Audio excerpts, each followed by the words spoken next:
आज international disability day के मौके पर international persons with disability day के मौके पर एक बात आपके सामने रखना चाहता हूँ। वो ये है, बहुत लोग कहते हैं अरे कोई एक्सपेक्टेशन नहीं है, इससे कुछ नहीं होगा, इसका कभी ऐसे ऐसे ही रह जाएगा, बिल्कुल कुछ नहीं होने वाला। तो एक्सपेक्टेशन से बड़ी पता है उनके पास क्या चीज़ है? उनके पास उनका अल्टीमेट चैलेंज है। और जो लोग कहते हैं ना, अरे ये तो स्पेशल है, तो जी वो वाकई स्पेशल है। पूछिए क्यों?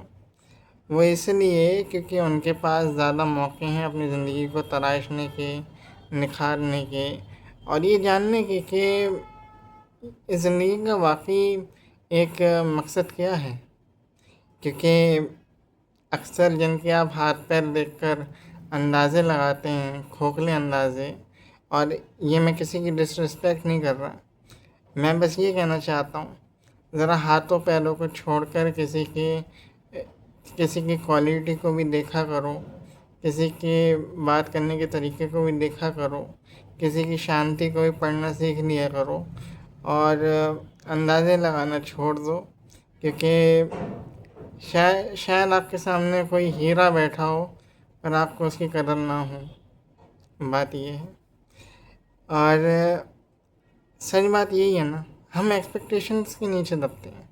अल्टीमेट चैलेंज क्या है? आप अपनी ज़िंदगी को कैसे देखते हैं, आप अपने आप को कैसे ऊपर उठाते हैं। और सबसे बड़ी चीज़, एक डिसेबल आदमी को आप डिसेबल कह सकते हैं, पर वो डिसेबिलिटी नहीं है, एक तरह की एबिलिटी है। पूछिए क्यों? क्योंकि जब आप एक अर्ली स्ट्रगल, एक शुरुआती स्ट्रगल में पढ़ चुके होते हैं, तो आपको ये बात समझ आ जाती है, एक सेल्फ रियलाइजेशन, एक एहसास हो जाता है कि ये ज़िंदगी इस बारे में नहीं है कि मैं बेहतर कैसे होऊंगा, मैं अच्छा कैसे होऊंगा, या मैं बहुत ऊंचाई पर कैसे पहुंचूंगा।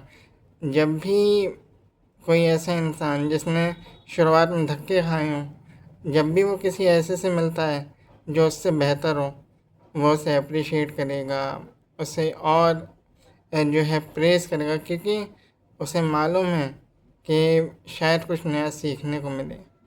तो डिसेबिलिटी नहीं, एक और तरह की एबिलिटी जो आपकी क्वालिटीज़ को दर्शाती है, याद रखिए।